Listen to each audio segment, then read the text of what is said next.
Okay, so let's get started. So this class, we're going to continue our discussion on the aerosol instrumentation. We're going to specifically focus on the number concentration measurements. So before we do that, let's first do a quick recap of our last class. So last class, we mainly discussed the different mechanisms of the aerosol sampling loss, right? We still showed a lot of empirical or analytical equations where we can calculate the penetration efficiency of aerosols through different sections of the sampling tube. So basically, the sampling loss or the sampling efficiency can be separated into two efficiencies. One is the inlet efficiency, basically represent how effective or how representative the inlet is in transporting the ambient aerosol into the sampling inlet.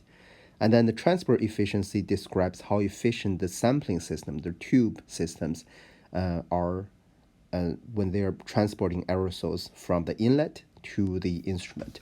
But overall, to characterize these efficiencies or to understand this efficiency or these loss mechanisms will help us reduce the sampling loss due to the sedimentation, inertial impaction, interception, diffusion, and electrostatic loss, right? So there are different equations to describe these different mechanisms. Specifically, for example, the sedimentation, impaction, and interception, they're mostly related to the Stokes number because they're mainly talking about larger particles, let's say supermicron particles.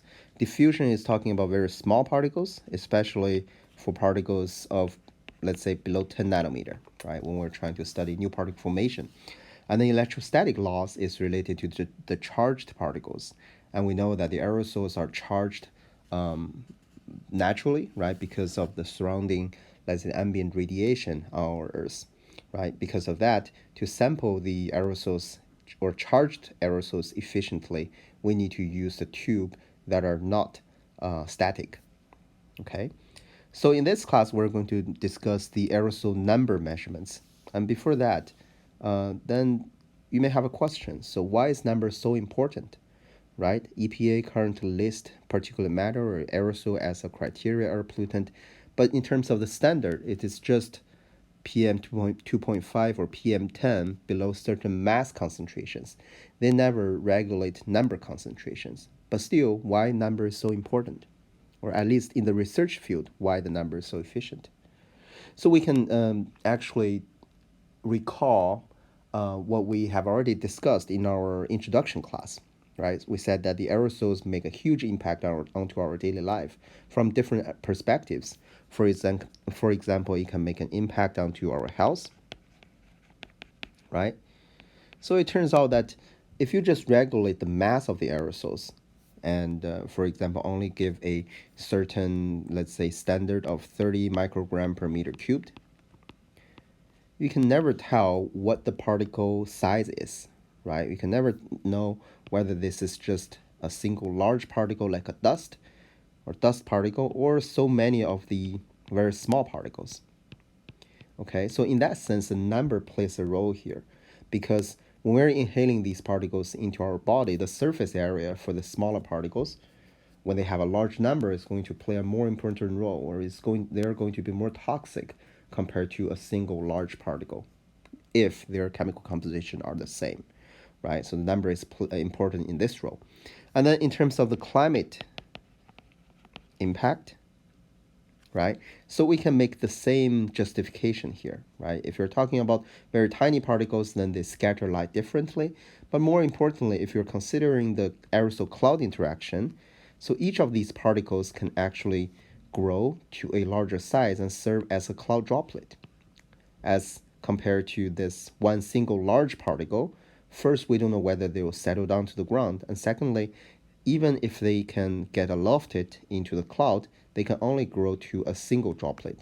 While compared to these ultrafine particles, they can contribute more to the number concentration of the cloud droplets. Therefore, more, let's say, indirect effect onto our Earth climate, right? So that's why the number is very important, and there are so many different types of instruments to conduct these aerosol number concentration measurements. And in this class, we're just focused on one that is most widely used, and that is called the condensation particle counter.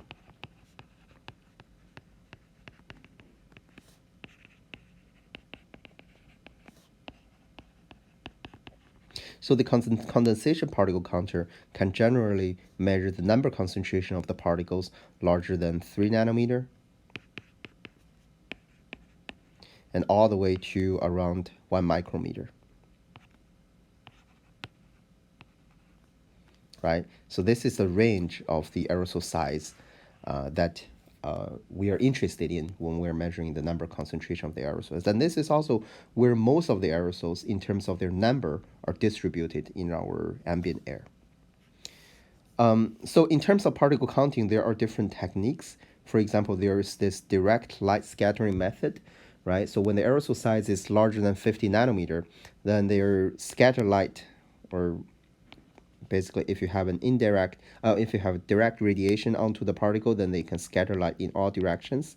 So when their size is large enough, their scatter light intensity is also large, sufficiently large that it can be measured by like a laser diode, right?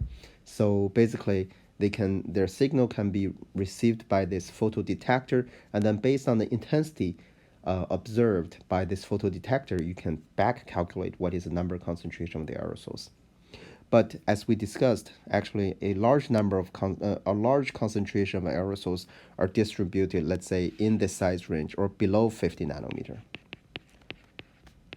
Right? So that's why people use these condensation particle counter to grow particles and then further observe them using these light scattering or extinction methods. So for CPC, it can generate the supersaturation condition inside the instrument, where the vapors can grow onto these aerosols and then form larger droplets, right? So there's going to be a supersaturation condition, and then they're going to grow by condensation. And then when they are large enough, for example, grow to supermicron droplets, or let's say larger than 10 micron, then they can get detected by the light scattering methods. Okay, so again, this is very similar to the phenomena where we described the breath fog. Okay, so during the winter time, of course, not in Miami, right? When people speak, okay, so you can see the breath fog in front of you, and this is because there are ambient aerosols, and the vapor, the water vapor that are exhaled by a human being, will condense onto these aerosols and grow them into supermicron droplets. And if you now take a picture of these breath fog, the breath fog in front of you, and if you use a high, let's say a high resolution, or a camera with a high resolution, then you can even count the number of particles that you detect. And this is the mechanism for a condensation particle counter. So, and then in terms of the performance evaluation of these CPCs, or condensation particle counters, people will evaluate their detection efficiency and the response time. Okay, so to talk about these CPCs or different types of CPCs, we need to understand the fundamental mechanisms in terms of the particle growth, right? So before that, let's just show a video very quickly. This is basically a very common experimental demonstration to show how you can generate cloud in a bottle. Okay, so let's just quickly show. Today I'm sharing the simplest way to make a super cool cloud in a water bottle. You'll want to do this one over and over and over. All you need is a plastic water bottle and some rubbing alcohol. If the bottle still has water in it, go ahead and pour all of the water out of it. Then carefully pour a small amount of rubbing alcohol into the bottle, put the cap on, and shake it up. Now increase the air pressure inside the bottle by holding the bottle with both hands and twisting your hands in opposite directions until you can feel the pressure building up. When the bottle is pressurized, quickly release your grip and let the bottle untwist as you watch a white cloud instantly form inside the bottle. Now if you want your cloud to go away, simply repeat the process and twist the bottle up again. This will increase the air pressure and the cloud will vanish as quickly as it appeared. You can make an even better cloud by quickly popping the lid off, and then you can watch the cloud billow out of the bottle. The cloud in your bottle forms by the same process that real clouds are formed in the sky. A dramatic drop in air pressure inside the bottle allows the water vapor in the bottle to condense onto the rubbing alcohol particles and creates a cloud.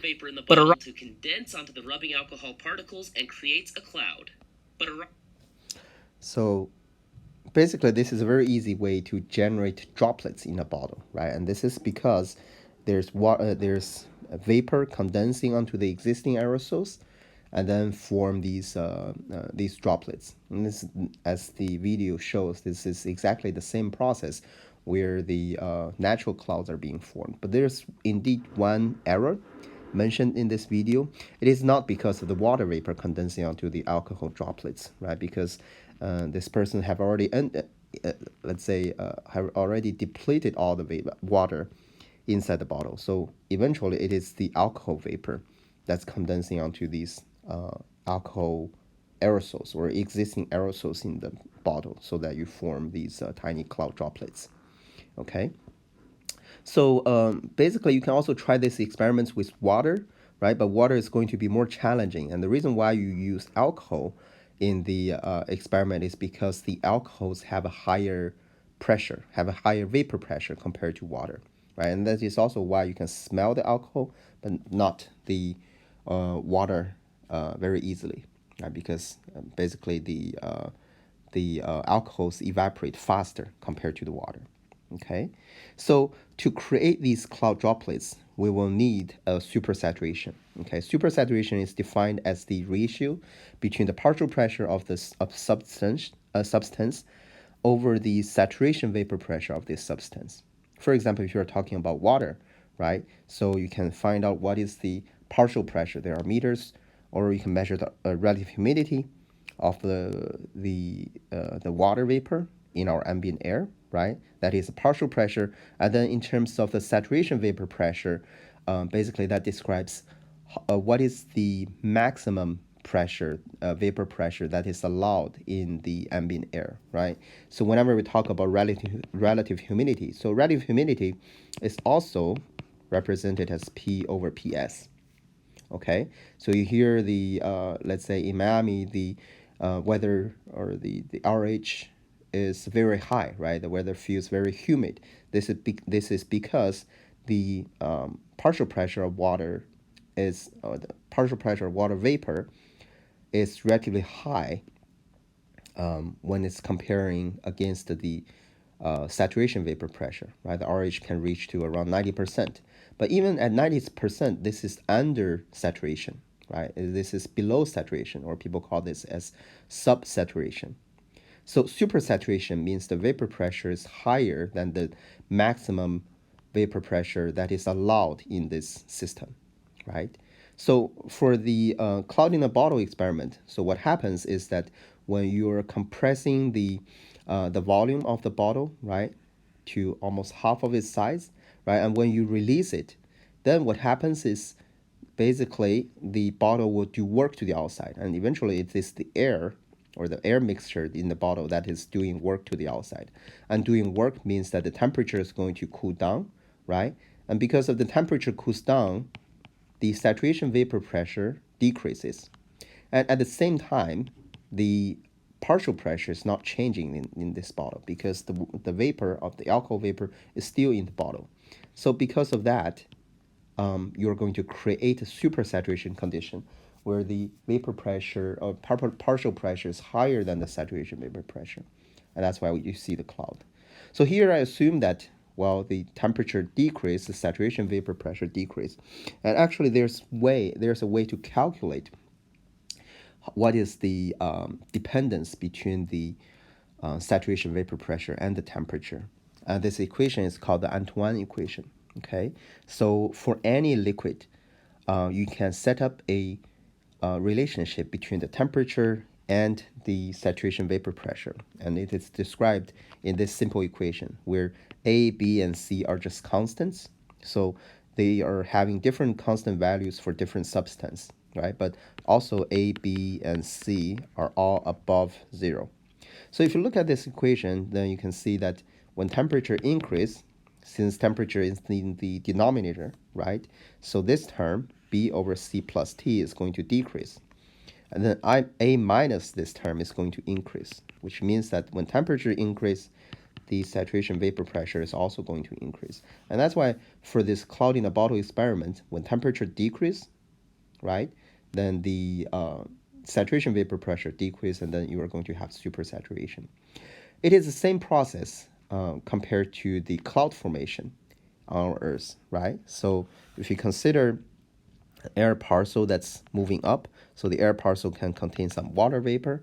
Okay, so as the air parcel moves up, then because pressure is decreasing, basically this air parcel is going to increase in its volume, and the increase of this volume is going to conduct work to the outside, so the temperature is going to decrease. Okay, so since the air parcel already have the water vapor inside, so the partial pressure is not changing, but the saturation vapor pressure of water is decreasing because of the Antoine's equation. So there is going to be a certain level that the saturation vapor pressure or the supersaturation is going to be larger than 1. And when it's larger than 1, you're going to form the cloud droplets. And because of the water condensation onto these existing aerosols, you're going to reduce the partial pressure, right? Because you're depleting the water vapor in this air parcel. So basically, because of the droplet formation, you're not going to see an increase of the supersaturation anymore, even if the air parcel further rise up, because you're already depleting the water vapor in this air parcel when you're forming the cloud droplets. Okay, so this is generally how the cloud forms. And in the condensation particle counter, we're using the similar mechanism. But eventually, this is related to how the water vapor is condensing onto an existing aerosol. And for those who have taken the aerosol science and technology, this is related to basically the diffusion of the water vapor onto a spherical sink. Okay, so we can set up the equations to describe this diffusion process. So people need to solve this process because we want to understand analytically how fast a water droplet or any liquid droplet is growing when the vapor is condensing, right? Because to describe the cloud formation or to describe this, let's say, use this mechanism for particle counting, we need to know how fast the particles are or droplets are growing, right? So we can better improve our understanding of the Earth's climate or to improve the performance of these devices. Okay, so that's when we need to do some analytical derivations. I mean, maybe not in this class. So here, I'm just going to list out the equation that's describing the diffusion of the vapor molecule, let's say the water vapor or any vapor that's diffusing onto a existing sphere, okay, or existing particle. So basically, the change of the concentration at any location is going to be caused by the diffusion flux, right? So it's going to be the flux of the aerosols towards this spherical sink here. And we assume that this condition, we're assuming that this is terminal condition. Basically, it means that the concentration at any location is not going to change anymore. And at the same time, we assume that the concentration at the surface of the particle or droplet as CD, and then the concentration at infinitely far away is C1. Okay, so these are the two boundary conditions. And then people can solve this differential equation analytically and find out what is the flux of these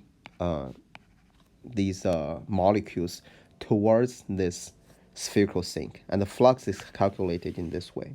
Okay, so it's 2 pi dp. dp is the size of the particle. So d is the diffusion coefficient of this vapor molecule.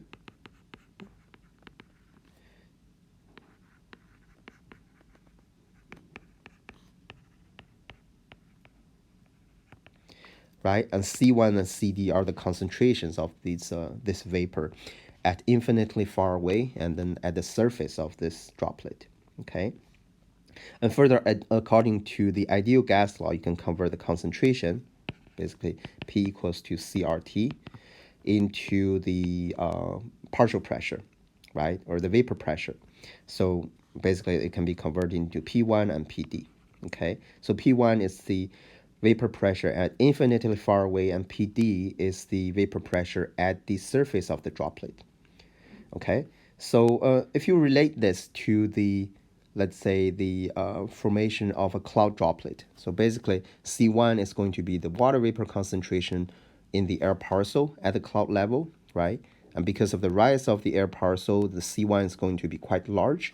And then CD is the vapor pressure at the surface of the droplet, right? So this is when the droplet is being formed, and then if you have a much higher C1, then it means that the water vapor is going to condense and onto the particle by diffusion. Okay, and further, what is if P1 is given as the ambient condition? What is PD? What is the surface pressure? Okay, so in terms of the flux here, basically people can also use different forms according to the different regimes we're talking about. So in terms of this solution here, this is talking about the continuum regime, where the particle size is much larger than the mean free path, right? And if the particle size is much smaller than mean free path, then we can use this equation here. And then there are empirical equation that considers the entire size regime. Okay, basically to combine these two different size regimes.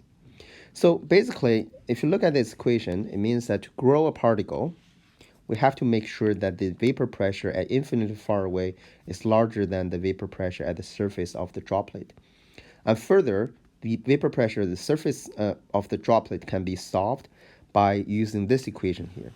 Okay, that is the saturation vapor pressure, right, of this liquid multiplied by the an exponential term, and we call this exponential term, or this effect of this exponential term, as the Kelvin effect. So basically, you can see that this is dependent on the droplet size. Okay, so this is to consider the enhancement of the vapor pressure at a curved surface. Okay, so if you consider, if we have a water droplet that has a that is composed of water molecules inside, right? And if you consider the concentration or the relative concentration of the water molecules at this curved surface, below this curved surface, and above this curved surface, there's going to be more water molecules inside the water droplet, right? So it means that if they want to get out or get out of this surface, right, there's a tendency for the evaporation of the water droplet at the curved surface. And that's why you're going to have this exponential term, which is always larger than 1, right? And then multiplied by the saturation vapor pressure. And the saturation vapor pressure is describing the vapor pressure at the flat surface, right? So you have liquid below, and then you have gas molecules over the liquid. Right? Because of the Kelvin effect, the PD is going to be much larger. It's going to be larger compared to the surface. And further, you can notice that this Kelvin effect is really dependent on the droplet size or the particle size we're talking about. When you have a very large droplet, right, if the particle size is going to infinity, right, so going to infinitely large, then this term is approaching 0. It means that the Kelvin effect is becoming negligible. But when the particle size is very small, let's say it's going to be much smaller than the mean free path, right? So then this term inside the bracket here is going to be much larger. And if it's much larger, it's going to maximize this vapor pressure or the saturation vapor pressure at the surface of the droplet, which means that you're going to need a much larger ambient vapor pressure in order to grow these particles. So if you consider, let's say we have a small droplet and a very large droplet, as P1 is the same, okay? And then because the PD for the small particle is going to be much larger than the PD over the larger droplet, it means that the flux of the water molecule towards the larger particle is going to be larger, right? Because you're talking about this difference between the P1 and PD. Okay, so this is how the droplet size is going to affect the flux of the water vapor condensing onto these particles. right? So if we know this flux, we can further calculate how fast a droplet is going to grow. Okay, so we can set up this equation. So basically the change of the droplet volume is going to be the vapor volume, right? I would say the volume of a vapor molecule multiplied by the flux. Okay, so which is this term here. And then further, we know that the volume of the particle can be expressed at 1 over 6 multiplied by pi dp to the 3. Okay, so here you also have a dp term, so you can take the derivative over here, and then this is the expression after you remove the particle size around. So you can see that when the particle size or the droplet size is becoming very large, then this change of the droplet size is going to be getting smaller, right? It's going to be smaller, which means that the growth rate of the droplet size is getting smaller and smaller as the water is condensing onto these droplets. This means that the particles or the droplets will tend to grow to a similar size eventually. For example, for the commercialized CPCs, right, condensation particle counters, no matter what the initial size is, I'm talking about the ones that can grow, for example, 10 nanometer, 100 nanometer, or even 1000 nanometer, right, 1 micrometer particles.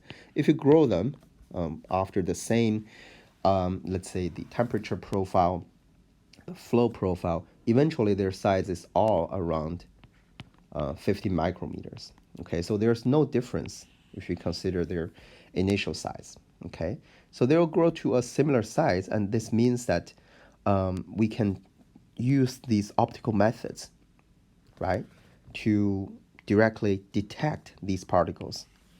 And the advantage of this detecting these particles after they're grown is that since they're not related to their initial size, then it's better than this direct scattering method, right? Where the scatter light intensity is a function of the particle size. If they're not a function of particle size, then we can say whenever we detect a scatter light signal, it means that there's a particle, okay?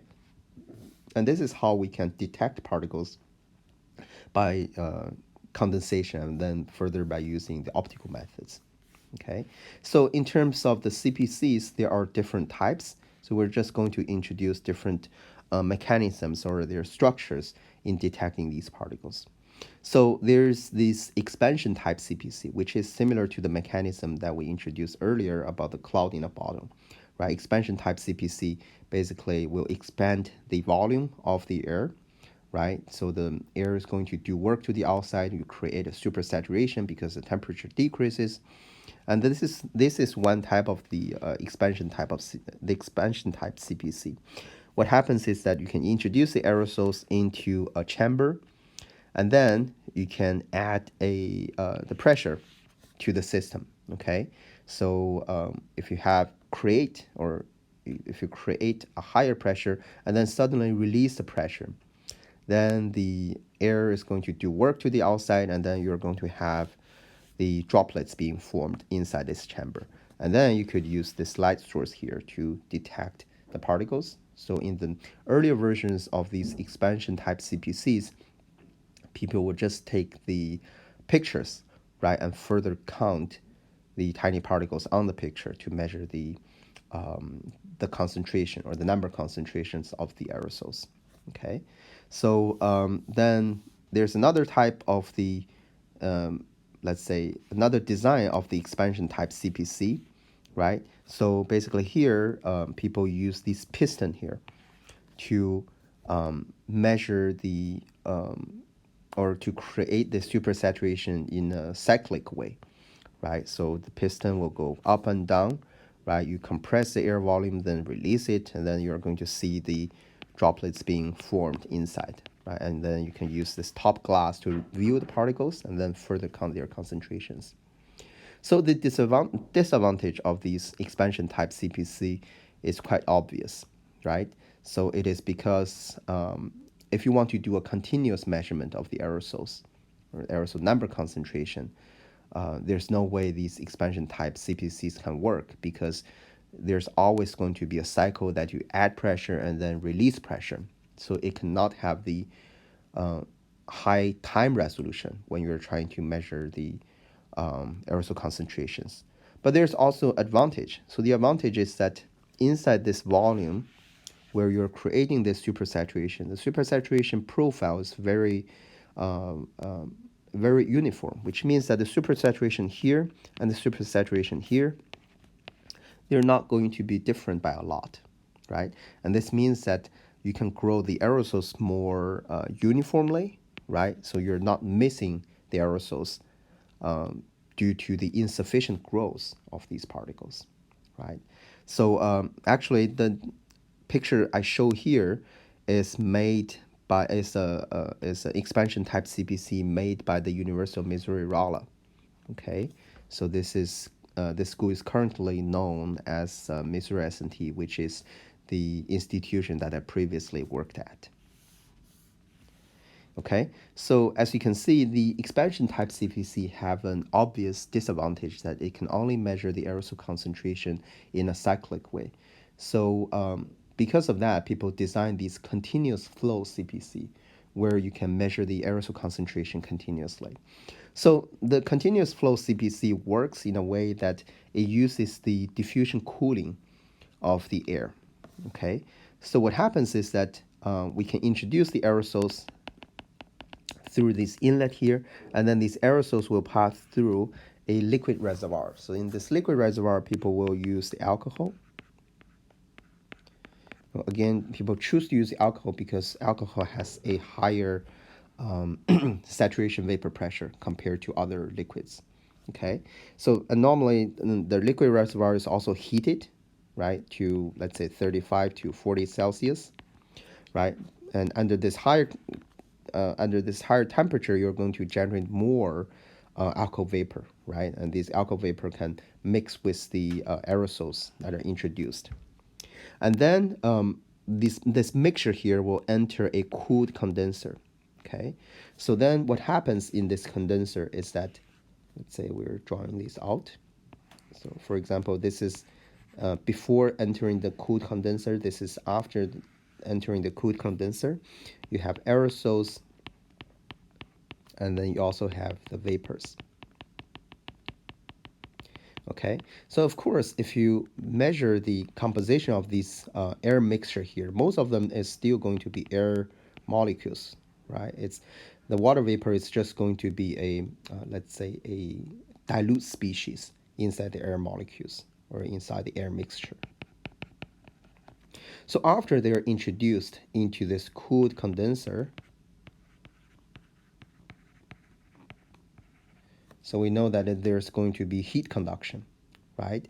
So the heat conduction is because happens because there's a like a difference in the temperature profile, right?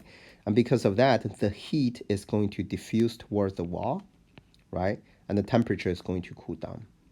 And the heat is conducted mainly by the movement of the air, right? That is related to the heat diffusivity of air.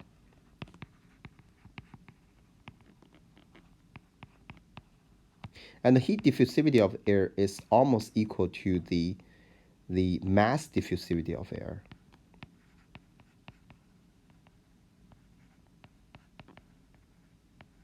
Right? This is mainly because the heat is just conducted by the air molecules. Okay?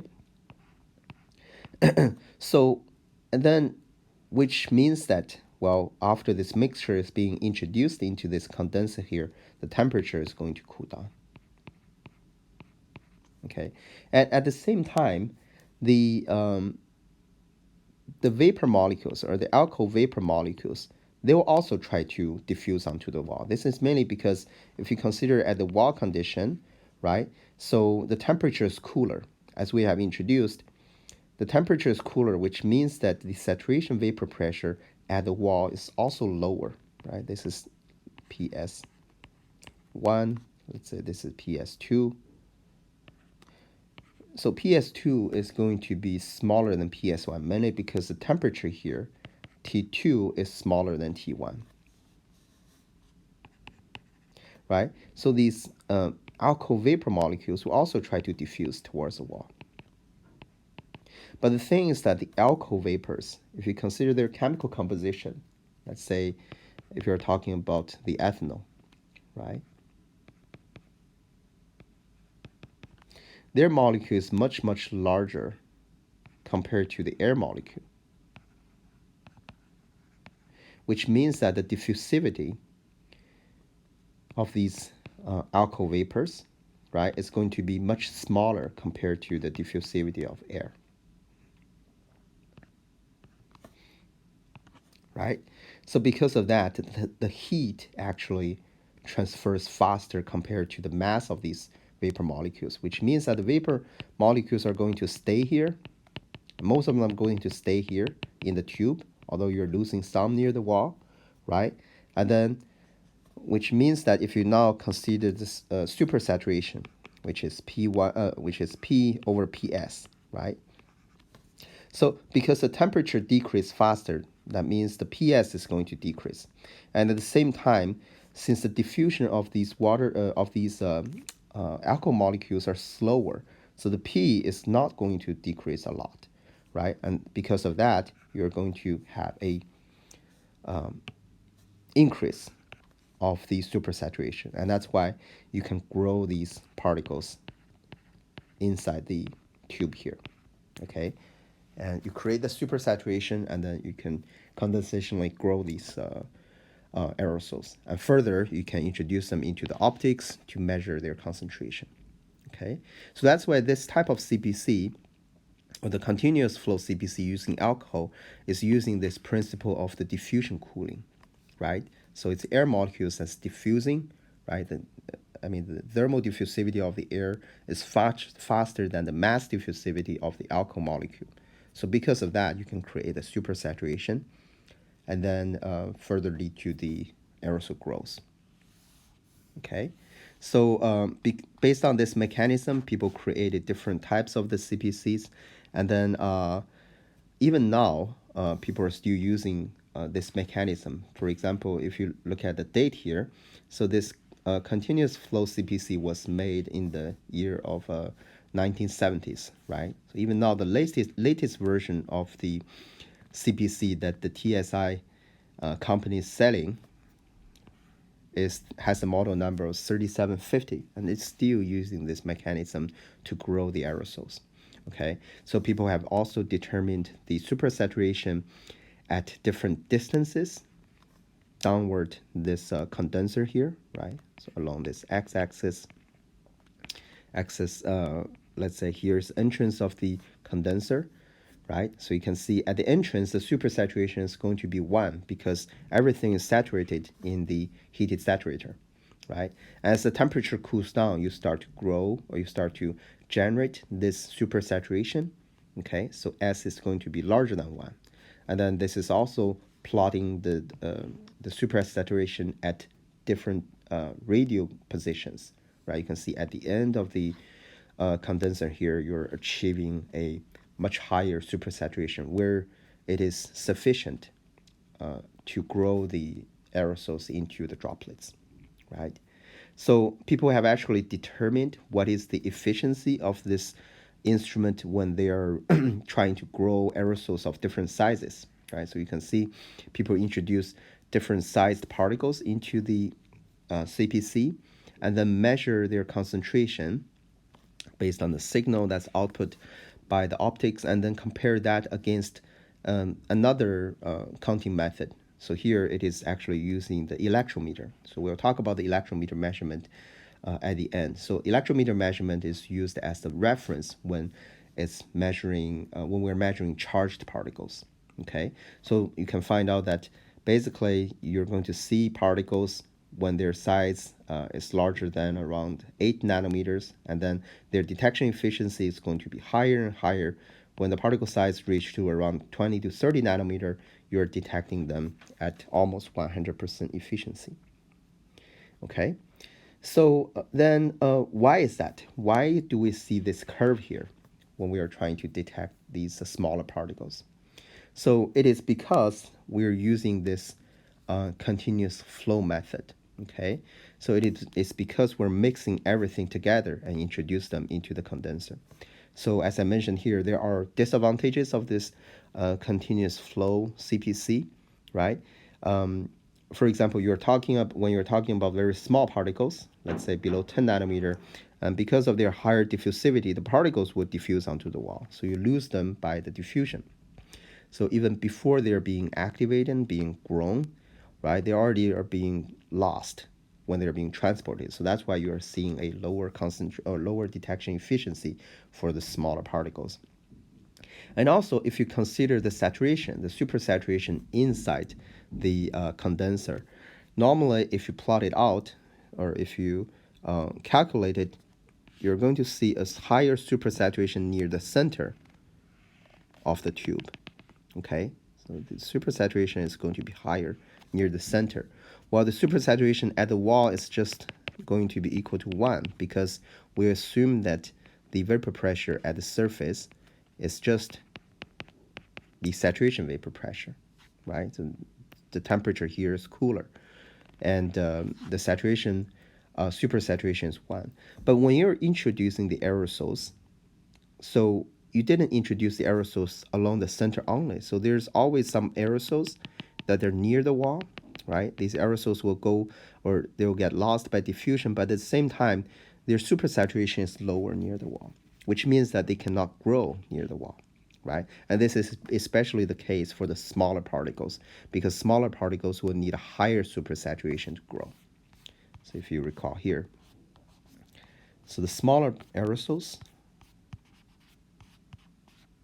so smaller aerosols will require a higher supersaturation, basically a higher difference between the vapor pressure at infinite far away and the surface, and that pressure at the surface, right? So the smaller particles cannot grow under these relatively lower supersaturation. So that's the other reason that caused this this insufficient detection of these small particles. And then the third disadvantage is that basically, if you consider the movement of the aerosols, so they are going to move together with the flow. And normally, when we design these CPCs or continuous flow CPCs, we want to make sure that inside the growth tube, the flow is laminar. If the flow has a laminar profile or laminar condition, they're going to have a parabolic profile, right? By having a parabolic profile, it means that the aerosols moving along the center is going to be the fastest. And then the aerosols near the wall are going to be the slowest. And now if you introduce a bunch of aerosols at the same time into the CPC, then you will start to see that the response of the CPC is going to be time dependent, although you just introduce the aerosols over a short spike, right? So for example, you introduce the aerosols in a short spike, but in the response of the CPC, you're going to see an increase of the, let's say, the signal, and then they die down, right? And this is because particles near the center are being detected at first, and then particles near the wall are being detected at the end. So because of that, you also lose the time resolution for the aerosol measurement, right? So these are the disadvantages of the continuous flow CPC when you're mixing the aerosols with the vapor directly. But you can see that for these disadvantages, they can be quite easily solved if you only introduce the aerosols from the center. Okay, so let's consider the scenario where you introduce aerosols only from the center of the tube. Let's say we design a capillary or design a tiny tube that introduces aerosols from the center. Then all of these aerosols, I'm not talking about like very tiny aerosols which are still going to diffuse, but most of the aerosols will go through the center, okay, where they're exposed to the highest supersaturation, okay? And secondly, since they're introduced near the center, they don't have this time lag, so you have this problem solved. And in terms of the non-uniform distribution of the supersaturation, so since they're being introduced from the center, and then if you're talking about aerosols that are not extremely small, right? They're still going to be in the center, so the supersaturation profile is becoming relatively uniform for these aerosols. So you solve all of these three problems. So this is how people design these ultrafine condensation particle counters, right? So basically, you introduce the aerosols from the inlet, and then you can see that they only extract the aerosols from the center through this capillary, right? And then the rest of the flow actually are getting filtered and then introduce this to this saturator, where they pick up the alcohol vapor, right? Because of that, the aerosols are being introduced from the center and further detected by the optics component, and we can count the number concentration of the aerosols. So if you do the comparison of the detection efficiency, right? If you see here the detection efficiency, I would say it's becoming noticeable when the particle size is close to 10 nanometer. And people normally define a particle diameter that has 50% of the detection efficiency. People call it as DP50, okay, to describe the performance of the CPC. And for these for these continuous flow CPC that using the direct mixing of the aerosols and the alcohol vapor, you can see that their DP50 is just around, let's say, 10 nanometer. But by changing this flow geometry into a capillary mechanism, you can detect particles all the way down to around 2.5 nanometer. Let's say 2.2, 2.3 nanometers. And also you have a much sharper, let's say, detection efficiency curve. And this is because you're just introducing the aerosols from the center, right?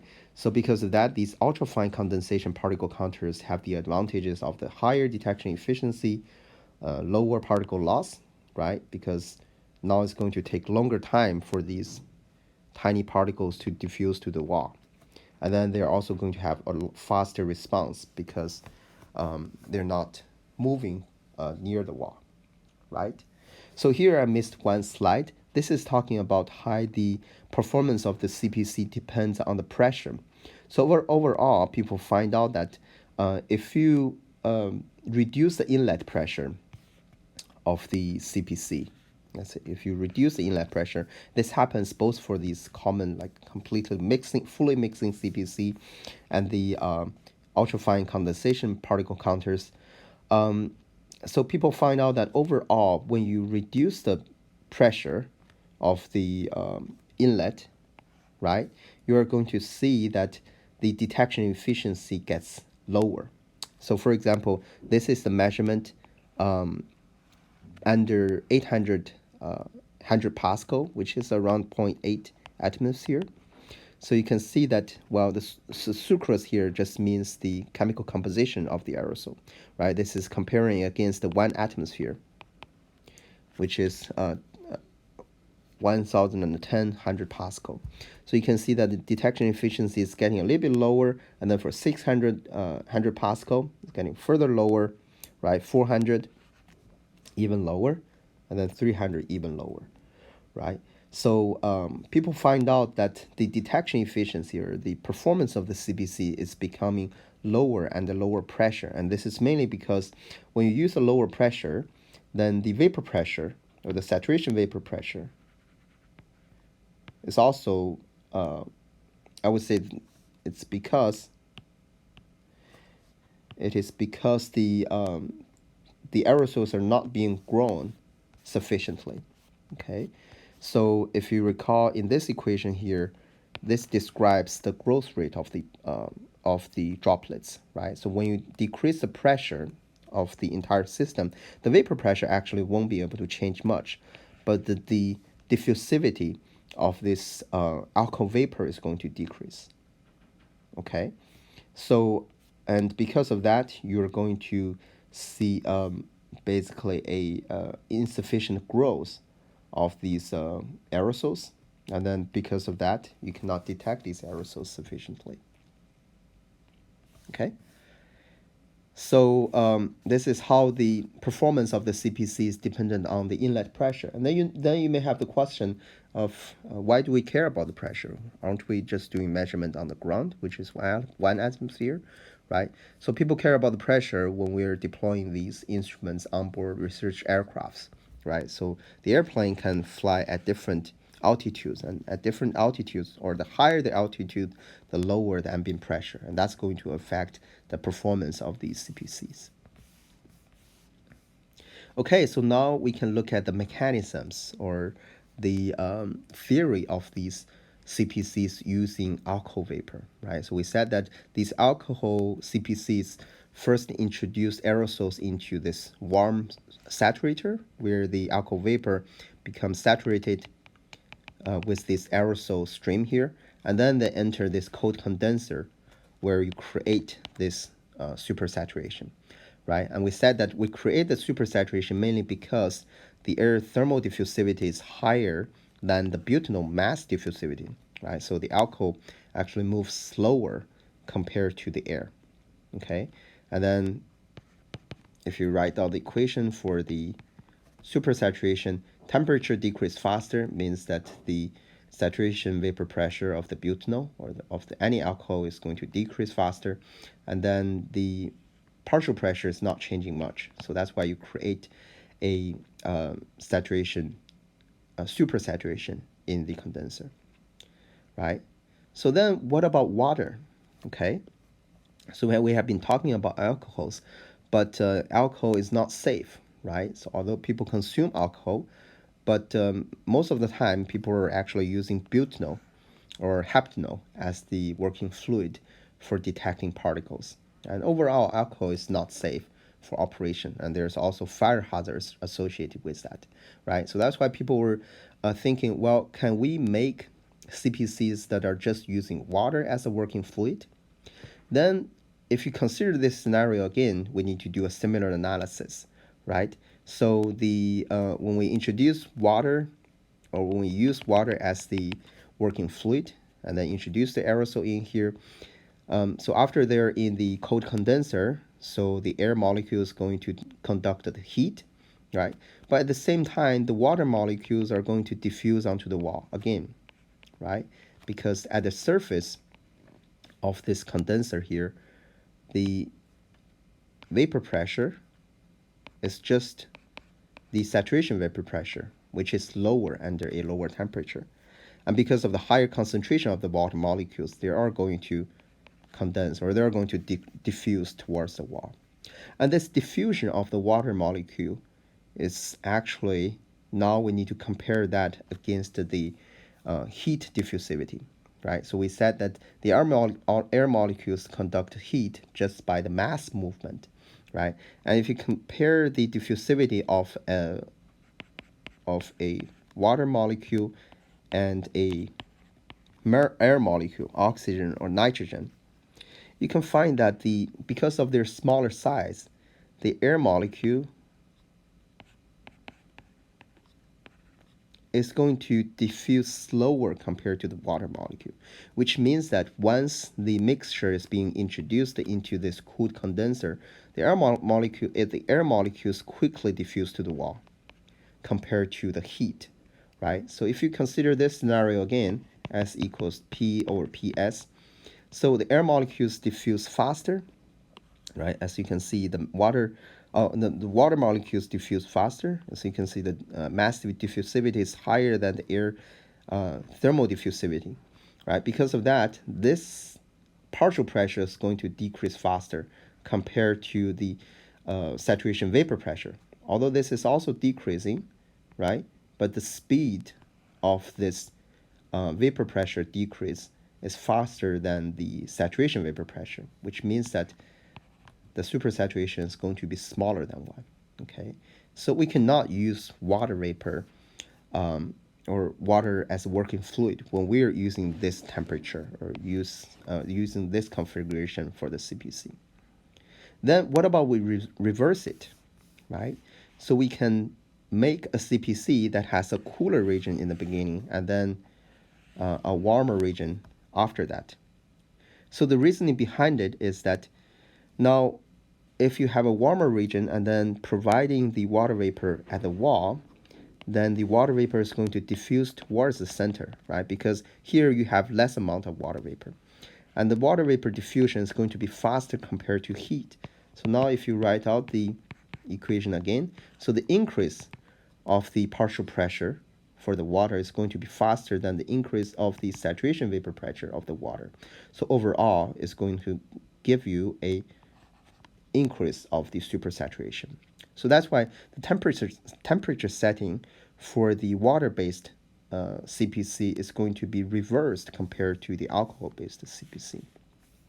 So now let's look at the mechanism again, right? So for the butanol approach or the alcohol approach, we call it as the diffusive cooling, right? This is using the thermal diffusion of the air that's creating this supersaturation in the center.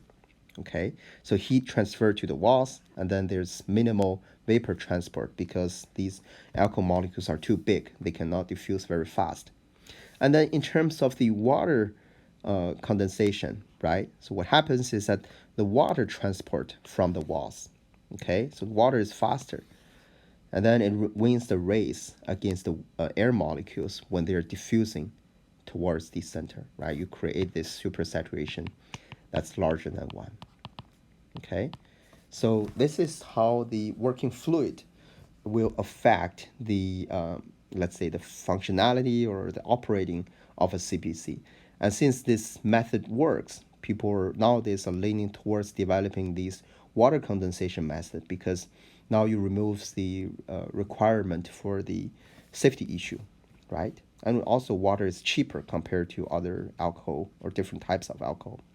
Right, so the water CPC is also commercialized, and the TSI is producing these different types of the water CPCs. So as you can see, you're introducing the aerosols from the center, and then right now they don't have the schist configuration for the, actually they do have the schist configuration for the CPC. So TSI is selling these different types of the configurations. Okay, so this is just a complete mixing of the water vapor with the aerosols, not the schist version, right? So you go through a cooled conditioner, right?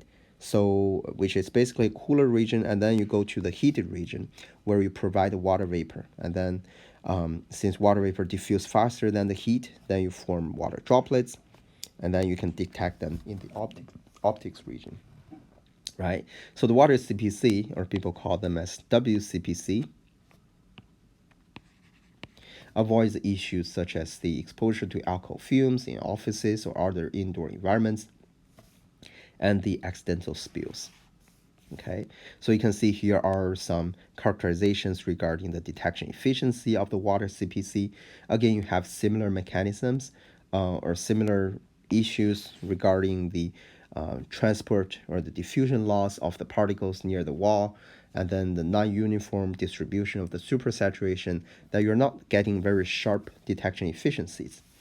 So that's why there is this newer designs of the CPCs. Let me directly show you the slide over here. So basically the detection of near 1 nanometer laminar flow water-based CPC that is using this capillary configuration to avoid these issues, right? So this is a newer model of the water CPC. So now let's get back. In terms of the CPC, different types of the CPCs, we talk about the expansion type CPC, the continuous flow CPC, and then there's also this mixing type CPC. So mixing type CPC basically mix the aerosols and a saturated vapor turbulently, or in the turbulent regime.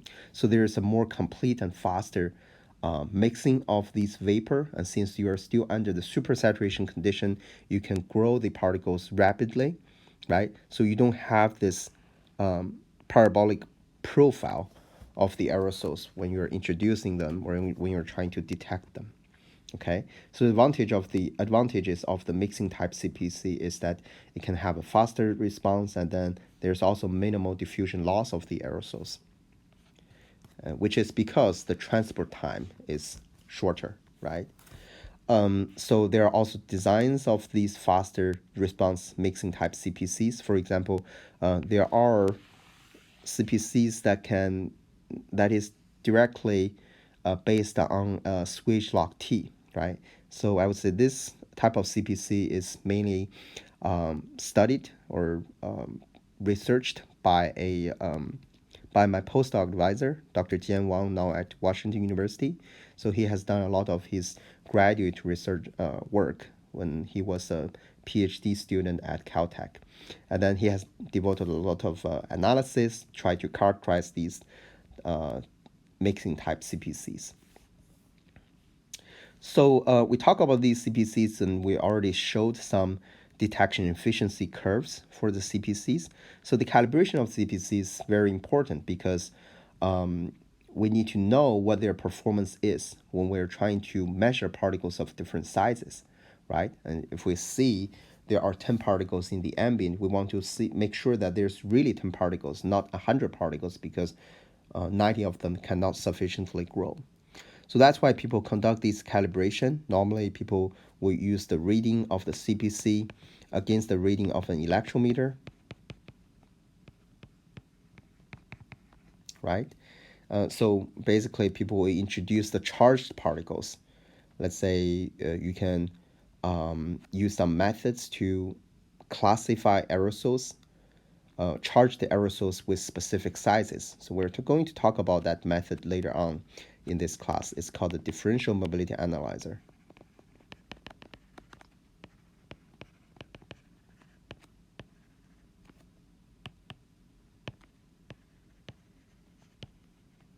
So basically, this differential mobility analyzer, or DMA, can generate monodispersed charged aerosols. By meaning monodispersed, I mean that they have a very narrow size distribution. They have a specific size. So you can introduce these charged particles into a CPC and into an electrometer. So electrometer is going to measure what is the concentration more accurately, because we can assume that each particle carries one charge only, right? And then the CPC is going to give you some response here. And the measurement of the current, or the measurement of the charge, is not dependent on the size of the particle. If you can imagine, even a hydrogen ion, as small as a hydrogen ion, can carry one charge. And if you can deliver them into the electrometer, right, then you can measure a count there.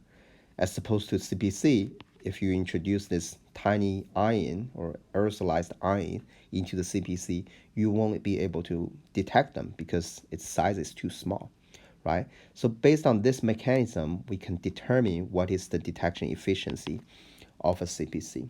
Okay, so you can see there are different calibrations, right? So trying to detect or determine the detection efficiency of particles of smaller sizes, right? This is talking about the aerosols with sizes below 3 nanometer, right? You can modify the working condition of the CPC to detect even smaller particles.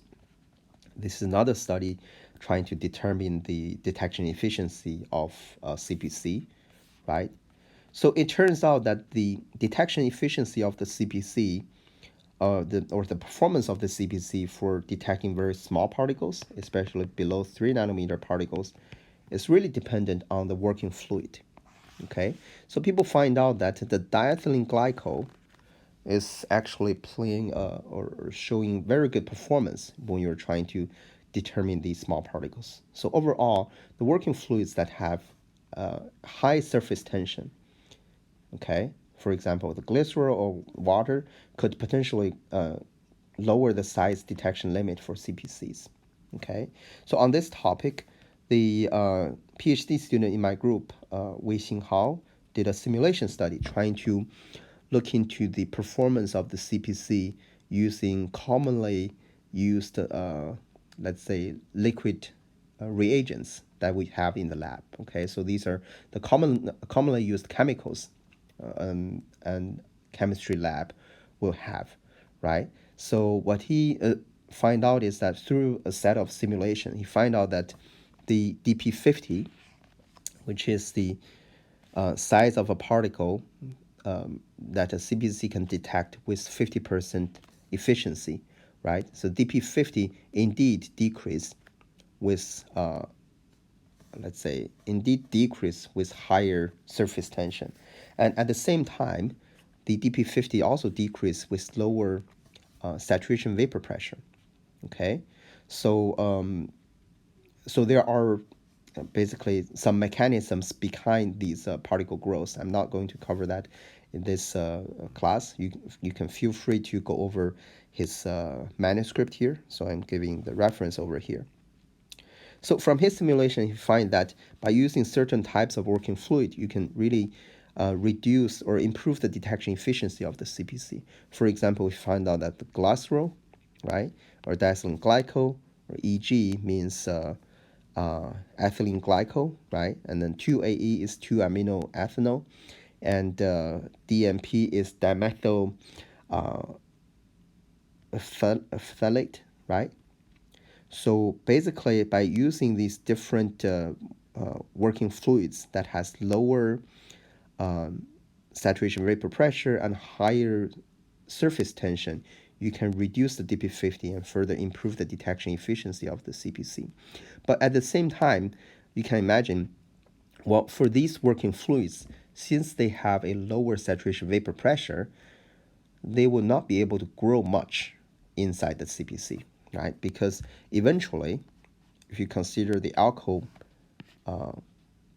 based CPCs, right? So you have the saturator here,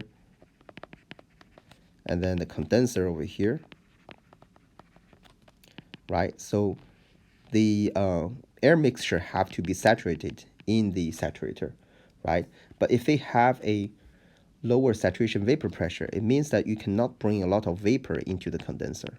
And because of that, you can't grow their size sufficiently. For example, for the glycerol that has the best detection efficiency, you can only grow them by a few hundred nanometers, right? DEG can grow them into supermicron, but their size is also small, just 1 micron. We said that for the commonly used CPC, they can grow particles up to 15 micrometers, right? It's the same thing for almost all of these best working fluids, right? You can see that 2-AE is actually the best one among these top 5 working fluids, okay? So that's why, because of this insufficient growth of these aerosols, people have come up with other methods. Well, if you can grow 1 nanometer particle into hundreds nanometer particles, then why can't you just add another CPC to detect these hundreds of nanometer particles, right? So this is a design of the two-stage CPC. So basically, you can make a CPC as the first stage, right, the growth tube, and then you first saturate them and then condense them into the, let's say, a few hundreds of nanometer particles, and then introduce this into a second CPC. Okay, so this is how the TSI came up with a design that's called the nano enhancer. Okay, so what the nano enhancer means is that it can enhance the aerosol size into a few hundreds of nanometer or micrometer particles by using the diethylene glycol, right? We said the DEG here, by using the diethylene glycol, and then after these aerosols are grown, they are introduced to this common CPC 3772 CPC to measure the concentration of the grown particles. So in this way, you can detect particles of smaller sizes. So this is the same idea for the particle size magnifier that's made by the Aeromodus, okay, which is a Finnish company. So their CPC is using the mixing type, right? So basically, they're using the diethylene glycol as the working fluid to first grow these particles into a relatively or intermediate size, and then further introduce them into a condensation particle counter, like a regular condensation particle counter, where you can count the very small particle size. Okay, so you can see that by using these PSM or nano enhancer, you can really reduce the detection efficiency, or let's say the DP50, right? You can reduce the DP50 or enhance the detection efficiency of the tiny particles. And then there are also studies characterizing the performance of the CPC under different pressures. Okay, so we have shown this slide already. So as a summary, we can try to look into, or we can try to discuss the applications and improvements for the CPCs. So I would say that the CPCs are currently widely used for the examining the particles or the particles measurements, right? So the applications can be new particle formation in the atmosphere. So this one should be a bullet point over here. And then, or the monitoring of clean rooms or indoor environments. So the clean rooms are a important application because in clean rooms where people are manufacturing the printed circuit boards or the chips, you don't want the particles to fall onto these tiny chips, right? Because now we are talking about the CPUs are using like 5 nanometer technology, 3 nanometer technology, but the aerosols are having particles, having sizes of tens or hundreds of nanometer. So once you fall a single particle onto these wires, right? Then you are going to make a conduction and then damage the chips, right? So that's why in the clean rooms, we want to use these CPCs to make sure that there's really no particles suspending in the air. And then we could also use the CPCs to test the filters or respirators. So this is also quite easy to understand. You can test the filters by measuring the concentration of aerosols upstream and then downstream of the filter materials, right? So if the filter has a 100% efficiency, then you won't be able to measure any particles downstream. But if the filter has a 50% efficiency at specific size, then the concentration we measure at downstream is going to be around 50% of the upstream concentration. And we also use the CBCs to detect and size the ambient aerosols, right? So by combining the differential mobility analyzer with a CPC, so people actually create this scanning mobility particle sizer. So we're going to talk about this combination or their operating theory later on in this class. There are still limitations of the CPCs. For example, it needs a long response time for most of these continuous flow CPCs, right? So the response time is quite important because there are applications where we want to have a high time resolution. For example, the measurement of the aerosols onboard research aircraft, right? We know the aircraft move with a speed of 100 meters per second, okay? Which means that over 1 second, the aircraft can move with a distance over 100 meters, right? So because of that, you want to have a high time resolution when measuring the aerosols, okay? You want to have 1 hertz measurements. Because if one sample takes 1 minute, then after 1 minute, the aircraft is 6 kilometers from the original location. So you can't really represent the fine spatial scale of these aerosol properties, right? So if I want to have 1 hertz measurement, then you want the response time of the CPC to be even lower or even higher than 1 hertz. And this is not achievable currently by most CPCs we're using in the field. Okay. You also want to have a minimum detection limit. This is very important when you're trying to study new particle formation, right? So it is our current belief that the new particle formation happens when the gaseous vapors collide with each other, where they form these critical nucleus. And the critical nucleus normally have a size of below 1 nanometer, right? Which means that if you want to understand the nucleation by aerosols, you have to be able to measure particles down to below 1 nanometers. And also, for these tiny particles, they're going to have a lot of diffusion loss, right? So you cannot measure them very accurately, or you have to consider the penetration in the sampling lines of the instrument. So one technique you can use is that you boost up the flow rate into the CPC, right? So instead of pulling 1 liter per minute or 3 liter per minute, let's say we put in 10 liters per minute of the flow to boost up the sample flow rate of the CPC. And finally, it's the cost. So most of the CPCs we use nowadays are relatively expensive. They're mostly is higher than 20,000 US dollars, right? So if you want to deploy a CPC, you have to pay a lot of money to the instrument companies.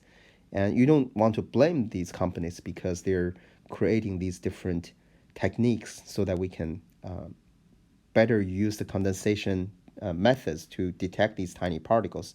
But if you want to measure the aerosols concentrations with a finer spatial scale, which means that you're going to need more of these CPCs, then the price issue or the cost will become a headache, right?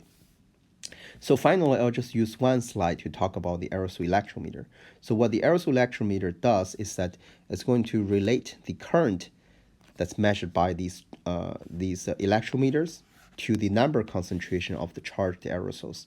So the electrometer works in a way that it introduces the charged aerosols into this Faraday cup electrometer.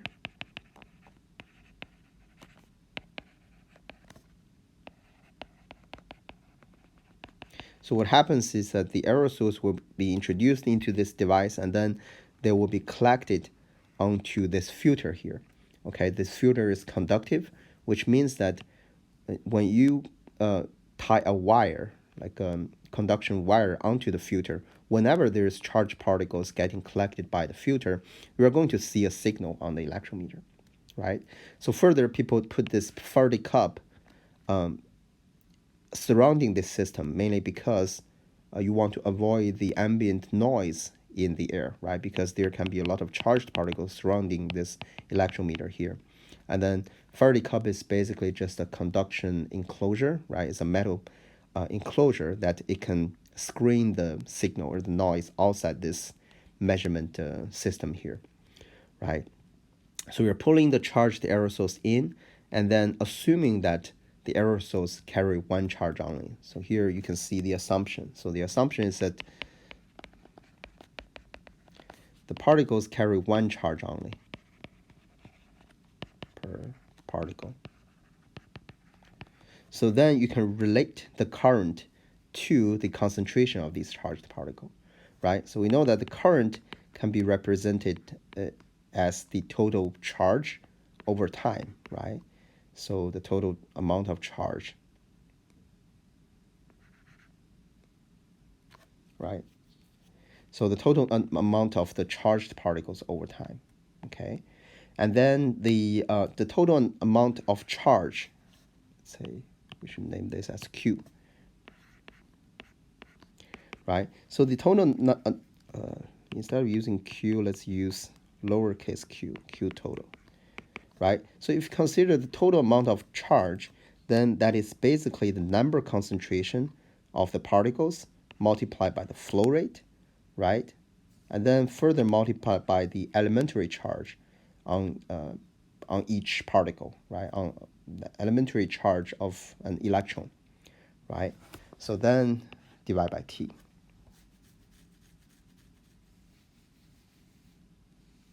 Or so here, basically the total amount of charge, then this is related to the volume, right? So it's number concentration multiplied by the volume multiplied by E. Okay, so then the T gets canceled, so it's just NQ multiplied by E.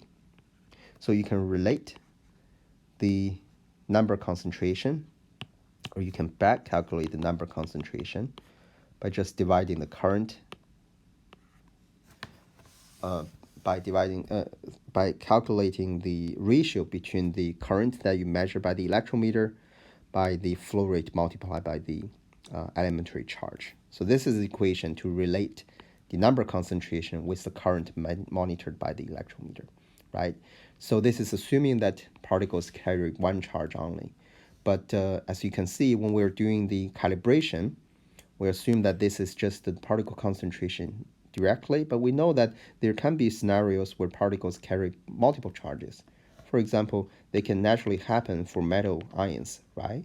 So magnesium or let's say sulfate ions, right? So these ions can carry multiple charges, and it's the same for the particles. So because of that, when we calibrate the CPC against the aerosol electrometer, we want to create the aerosols where most of them are just going to carry one charge only. And we're going to talk about that in our future classes when we discuss the aerosol charging.